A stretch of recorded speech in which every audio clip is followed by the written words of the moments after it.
What if the person you trusted to protect your child became the one who needed saving?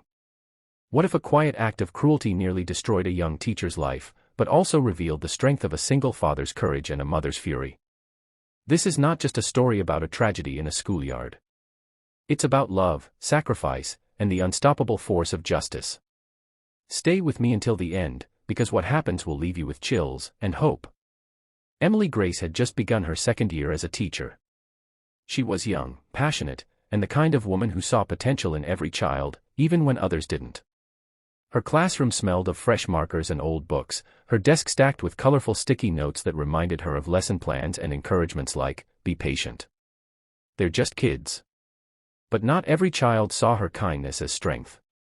In her class were 3 boys, teenagers bigger than their years, who had grown restless, cruel, and hungry for attention.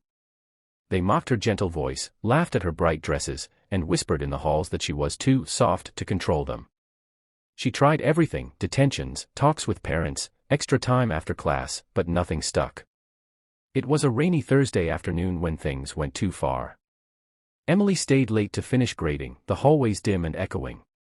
She didn't hear them at first, the heavy footsteps, the muffled laughter. Suddenly, they were there. One shoved her against the lockers, another yanked the stack of papers from her hands, scattering them like broken feathers. "Think you're better than us," one sneered. Emily's voice trembled. "Please, this isn't funny. Go home." But they didn't. They pushed harder, their taunts turning violent. She tried to run, but the wet floor betrayed her. A strike, a fall, and then, nothing but darkness. When the janitor found her, she was barely breathing. Emily had slipped into a coma, her fragile body broken by the very students she had sworn to guide. The town shook with outrage. Parents whispered at grocery stores, teachers wept in the staff room, and the school board scrambled to contain the firestorm. But one man, one father, couldn't stand by. James Carter, a single dad and decorated war veteran, was known in town for his quiet strength. His daughter, Lily, adored Miss Grace. To Lily, Emily wasn't just a teacher, she was the reason she believed in herself, the reason she smiled when reading. When James heard the news, saw his little girl cry herself to sleep, something inside him lit like a fuse. The next morning, James walked into the hospital. He stood at Emily's bedside, her face pale against the sheets, tubes humming like fragile lifelines.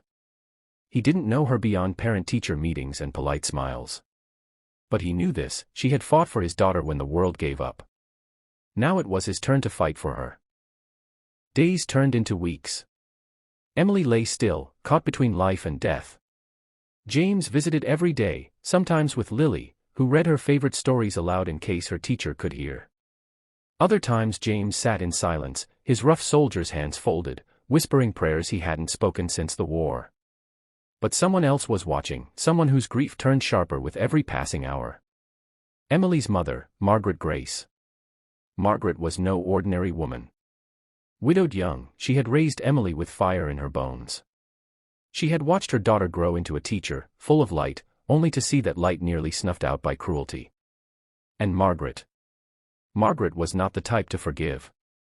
While James worked quietly behind the scenes, pressuring the school board, demanding justice from the district attorney, standing guard like a soldier on duty, Margaret took a different path. She stormed into the school board meetings, her voice shaking the room. She showed the press photographs of her daughter lying motionless, tubes in her veins. She demanded resignations, accountability, and punishment that shook the very foundation of the school. Parents who had been silent began to rally. Teachers spoke up about years of ignored bullying complaints. Soon, the story was everywhere: newspapers, TV, social media. The once proud school now stood exposed, its reputation shattered. The bullies' parents tried to excuse them: "They're just kids." They didn't mean it. But Margaret's fury cut through every excuse like steel. "Kids or not, they nearly killed my daughter. And this school let it happen." Meanwhile, James's quiet support never wavered. When Margaret's anger burned too hot, he steadied her. When she wanted to give up, he reminded her of Emily's smile, of Lily's hope. And then, one miracle. After months of silence, Emily stirred. First, a flicker of her fingers. Then her eyes fluttered open, weak but alive. Lily was the first to see it. She cried out, clutching James's arm as Emily whispered the faintest word, "Hi." Tears filled the room. James squeezed her hand, and Margaret collapsed into sobs of relief. The fight hadn't been in vain. The aftermath was long, filled with trials, hearings, and healing. The bullies were held accountable, their families forced to face the damage. The school, once arrogant, was reshaped from the inside out, stricter policies, stronger protections, a culture of respect finally enforced. But the most powerful change wasn't in the system. It was in the people. Emily returned to teaching, scarred but stronger, carrying the quiet weight of what she had endured. James stood by her, not as a savior, but as a friend, and perhaps, in time, something more. Margaret, once fueled by rage, found peace in seeing her daughter rise again. And little Lily. She never forgot the teacher who believed in her, the father who protected her, and the grandmother who fought for truth.